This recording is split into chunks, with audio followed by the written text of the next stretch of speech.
como é que é o dia a dia lá da área de vendas? Porque, um vendedor de outras coisas tem que ligar, tal, é o quê? E-mail? Como é que funciona tudo isso? A maioria dos vendedores, né, você recebe o que a gente chama de Book of Accounts, que é basicamente um número de empresas que todo vendedor recebe, né? No meu caso, hoje eu tenho 70 empresas que estão mapeadas na América Latina. Então, aí entra a parte estratégica, que é o que a Camila tinha falado no começo. Eu tenho que olhar esse território. Obviamente, eu não vou vender para 70 empresas, né? Eu adoraria, mas não é realidade. Então, eu tenho que identificar, por qualquer razão, qual que é a empresa que tem o maior potencial de comprar de mim, para poder mapear essas empresas e entender quem são os principais interlocutores dentro dela. No caso, eu trabalho numa empresa alemã que chama Coach Hub. A gente oferece serviços de coach, né? Esses serviços geralmente são posicionados para alta liderança, novos líderes, quando a empresa quer construir resiliência nos colaboradores, ou de repente liderança feminina, e por aí vai. Tem vários projetos que você pode criar, né? Então, a primeira coisa é entender a minha indústria. Qual é a indústria que mais se beneficia ou compra esse tipo de serviço, né? Qual é a que menos compra esse tipo de serviço? O principal interlocutor geralmente é recursos humanos. Então, quem de recursos humanos eu tenho que falar? Porque recursos humanos tem muita coisa. Você tem o business partner, você tem talent management. É em inglês porque não tem tradução mesmo isso daí, né? Talent management, você tem recrutador, você tem a parte de monitoramento de clima laboral. Então, recursos humanos também tem várias divisões. Quem são os principais intelectores? Fora de recursos humanos, qual departamento potencial poderia comprar esse projeto ou não? Então, você faz toda uma análise de mapeio para saber como abordar. Uma vez que você identifica isso, meu principal recurso ainda é o LinkedIn. Então, eu uso o Sales Navigator, né, para poder identificar e enviar mensagem. Algumas empresas ou algumas pessoas no próprio LinkedIn, ela coloca o número, então eu ligo direto. E sequência de e-mail, né? Qual sequência de e-mail? Por exemplo, você sabe que o seu e-mail é Boulder. Qual é o seu sobrenome, Felipe? Desculpa. Cardoso. Então, eu sei que a sequência lógica eu errei de vocês. Tá justo, né? Sim. A sequência lógica, então, é felipe.cardoso@boulder.com, por exemplo. Sim. Então, a gente tem como deduzir ou saber mais ou menos qual é a sequência lógica. Errou, mas quase lá. Tá perdoado. Sim. E daí você pode, para poder mandar para esse primeiro contato. Então, esse primeiro contato com o cliente, ele acontece de algumas formas. Pode ser via LinkedIn, quando você se conecta com ele. E daí você manda e-mail, né, mensagens. Pode ser por e-mail, pode ser ligando, ou pode ser por apresentação, que eu acho que é o que melhor funciona. Quando você já conhece alguém da empresa, você fala assim, o Hugo trabalha no LinkedIn. Hugo, eu quero vender por LinkedIn. Você pode me colocar em contato com a pessoa do RH para eu poder apresentar esse projeto para ela e ver se faz sentido ou não? Né? Agora, também é uma coisa... Como vendedor, qualquer vendedor, né? Tipo, muito não. Você deve receber muito não. Mais não do que sim. Mas isso o não ajuda também, né? O não te dá a oportunidade de perguntar o porquê. Não é o momento, ou você precisa de mais informação. O não, para mim, o pior cenário é a não resposta. Isso é pior que o não. Então, dentro do que o Felipe falou, para mim, no meu dia a dia, é você ser organizado, para não só você conseguir fazer um planejamento do seu território, para poder reconhecer as potencialidades dele, mas ter organização para saber que você está dando os contatos, os touches certos. Por exemplo, você, no primeiro e-mail, talvez você não vai me responder. Então, para você, eu preciso ligar, mas para ele, eu posso mandar no LinkedIn, que ele está nas redes sociais. Então, é garantir que você seja organizado para que você tenha uma coisa constante. Você pode ser o melhor vendedor que tiver, mas se você não for uma pessoa organizada, você não consegue escalar seus resultados. Mas tem eu direto recebo as mensagens lá no LinkedIn que não tem nada a ver comigo. Esse é um mapeamento errado de perfil, né? Olha E outra, viu? Não é uma, não. Aí toda hora, toda semana eu falo assim, pô... Por isso que é importante você fazer um mapeamento, entendeu? Mas eu não que é Boulder? O não Mas se ele tivesse, pelo menos, dado uma introdução interessante e falado assim, a gente oferece isso, faz sentido pra você ou não? E deixar que você Porque responda, é você que vai não querendo empurrar alguma coisa pra você. Sim. No meu caso, ele tem um agravante maior, que é o fuso horário. Porque o meu principal mercado hoje é o México e a América Central. Eu trabalhei com o Brasil durante muito tempo, hoje eu não trabalho mais. Então, eu tenho uma diferença de 7 horas no fuso horário. Então você trabalha no horário normal da Irlanda, mas... Não. Ele dá uma flexibilidade muito grande. Então, por exemplo, eu começo meu dia um pouco mais tarde, a gente tem um filho, eu levo ele pra creche, aí de manhã eu faço minhas coisas. E nesse período, por exemplo, eu tenho um outro curso que eu estudo, que não tem nada a ver com vendas. Eu comecei a estudar medicina herbal, que é uma coisa que eu gosto bastante.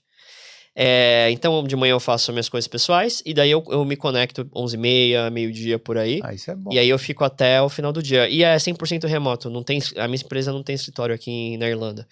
Então eu trabalho da minha casa, né? Eu particularmente, eu não me incomodo e faz parte da minha profissão. Ter uma ligação com o cliente às 10 da noite, por exemplo. Você falou que sua empresa é alemã? Alemã. E você fala alemão também? Não, zero. Não.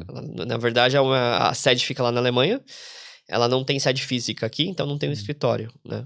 Entendi. Então, tem gente que não acha o horário meio ruim, mas eu acho ótimo ter essa flexibilidade de estar na minha casa. Se o cliente quer falar comigo às 9h30, 10 horas da noite, eu me conecto, falo com ele. Pronto. Agora, é difícil, por exemplo, o Hugo, que é a peça fundamental de engajamento, que aí tem várias etapas do projeto. Quando você começa a falar com o cliente, você não tem um contrato. Quando você tem um contrato ativo, a coisa muda um pouco, porque aí eu tenho que fazer com que ele se enquadre um pouco no horário europeu, né? Por exemplo, o Hugo não vai ficar até 7 horas, 8 horas da noite, como exemplo. Pode ter um caso ou outro. Mas aí eu já enquadro na... Mas aí eu acho que tem um pouco de bom senso, que tem mais uma pessoa, além de mim, que escolheu fazer isso, pra tentar fazer no horário da manhã de lá. Acho que depende muito da estratégia do cliente, de onde tá o seu, né, o seu stakeholder, as pessoas que você fala, né, ou seja, as pessoas que são chave pro projeto. Bom, só explicando um pouquinho da parte também, né, o Felipe, né, ele falou que faz uma posição híbrida, né, então ele faz a parte de buscar clientes, mas também de reter esses clientes, né.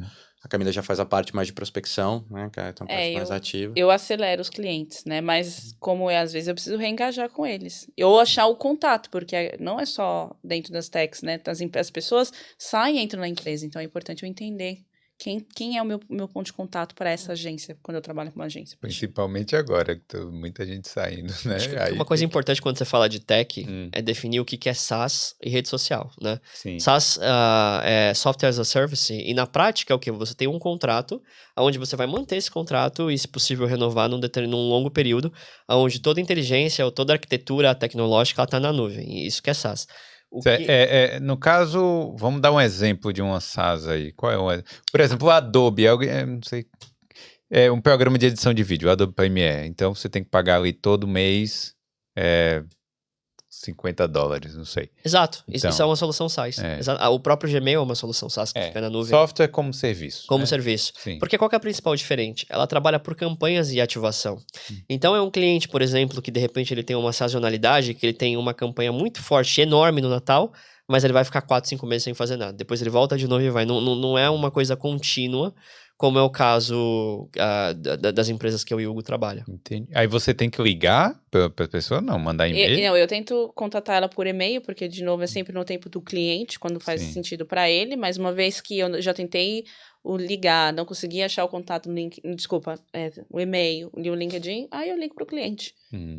E é uma oportunidade dele para falar comigo, porque quais são as empresas que te ligam para poder melhorar a sua experiência com ele, porque ele vai tirar o melhor daquilo, entendeu? Sim.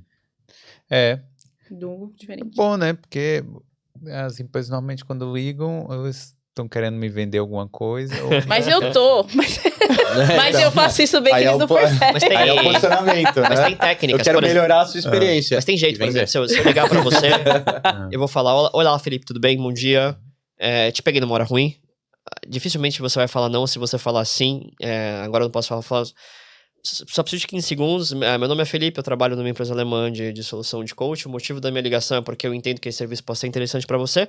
Quando que a gente pode ter 20 minutos? Eu nunca tento fazer um pitch de vendas naquele momento. Eu pego 20 segundos para ter 20 minutos com o cliente. Sim. Entendi. Então eu tento falar brevemente o que eu faço e falo qual o melhor horário para que a gente possa se conectar por 20 minutos. Mas aí você tem que ligar realmente naquele horário. Não pode falhar. Eu mando um invite para poder Aí bloquear a agenda. organizado. A gente usa muito calendário, né? Então você manda um invite tudo por e-mail para poder bloquear a agenda. No caso do meu mercado, e o que você já manda a agenda, quanto tempo vai demorar, quais são os next steps. Isso eu não preciso do meu mercado de fazer o passo a passo, né? O objetivo da ligação, o que você vai falar, o que vai ser. Isso eu não tenho no isso é muito importante também, acho que varia muito de mercado em mercado, né? Por exemplo, os meus pares no Brasil, eles usam muito o WhatsApp. Muito. Eu uso. Meu cliente tá mandando WhatsApp agora. Então, assim, porque é o modelo, né, que funcionou para o mercado, né? Sim. Em contrapartida, por exemplo, eu nunca vou ligar para um cliente meu, por exemplo, na Alemanha, porque eu aprendi que, pelo menos para aquele mercado, eles querem responder na hora deles, por e-mail, quando eles puderem, por exemplo. Claro, você não generalizar é sempre muito complicado, né? Mas tem tendências, e você, acho que um papel muito importante para quem trabalha em vendas e pós-vendas, etc., é também saber modelar a sua comunicação, porque o seu cliente quer. Tem gente que prefere e-mail, tem gente que prefere ligar, tem gente que prefere WhatsApp. E você saber navegar entre esses meios de comunicação, de novo, né? Comunicação como habilidade super importante. Você saber navegar entre esses meios e você saber encontrar o cliente onde ele quer ser encontrado e servir o cliente da maneira que ele quer ser servido, aumenta muito sua possibilidade também. De você fazer a venda nova, de você reter o cliente, de você conquistar confiança, né? Venda, você não dificilmente vai vender alguma coisa para, especialmente projetos, né, de empresas, né, de longo prazo, enfim, etc. Quando é um varejo, uma coisa mais rápida, é volume. Mas para os mercados que a gente trabalha, você tem que ter uma certa confiança. Ele tem que falar, não, beleza, o Felipe sabe o que ele tá falando, a Camila sabe o que ela tá falando. Aí volta o ponto de diferenciar o que é saber o idioma e o que é entender a cultura, que é completamente diferente. Eu lembro um caso, falando brevemente, eu fui pro México, visitando um cliente no interior da cidade do México, então era longe. Eu cheguei lá, era uma indústria. Falei com o dono da indústria, um senhor, uma empresa de 800 funcionários. E daí eu tava abrindo meu material para poder fazer a apresentação e ele falou, deixa eu te fazer uma pergunta, você gosta do LinkedIn? Eu falei, pergunta para começar uma conversa. Tava no LinkedIn na época, né? Eu falei, não, acho uma empresa bacana, não sei o quê, por quê? Não, é que a minha filha, ela mora na Califórnia e tá fazendo um estágio no LinkedIn. Aí eu queria entender um pouco sobre isso, né? Fechei minha apresentação na hora e fui falar da filha dele e do LinkedIn. Juro por Deus, eu fiquei 1 hora falando como que o LinkedIn era maravilhoso. E é mesmo, era uma empresa que eu sempre gostei. Falando sobre a filha dele, passando contato de gente lá dentro que eu conhecia para que ela pudesse conectar. Eu não apresentei um slide da minha apresentação. No dia seguinte ele me pediu assim, manda a proposta então que eu assino. Minha filha falou que era bom isso mesmo. Se o cliente quer falar de galinha, fala de galinha com ele. Se ele quer falar da filha dele, vai lá e fala da filha dele. Não seja chato querendo empurrar. Porque no final é isso, quando você gera confiança, ele vê que ele pode confiar em você, porque também não foi algo falso, foi algo genuíno. Eu realmente gosto da empresa, eu realmente conectei ela com pessoas bacanas na empresa. Então, ganha-ganha, né? Não é eu que preciso chegar na minha cota, e ele que também vai ganhar com a solução e com os contatos que eu passei. Isso aí, ó. Boa dica de venda aí, né? Obrigado demais por ter visto esse corte. Para saber como sair do zero e conseguir o seu primeiro emprego na Europa, clique aqui no link da descrição.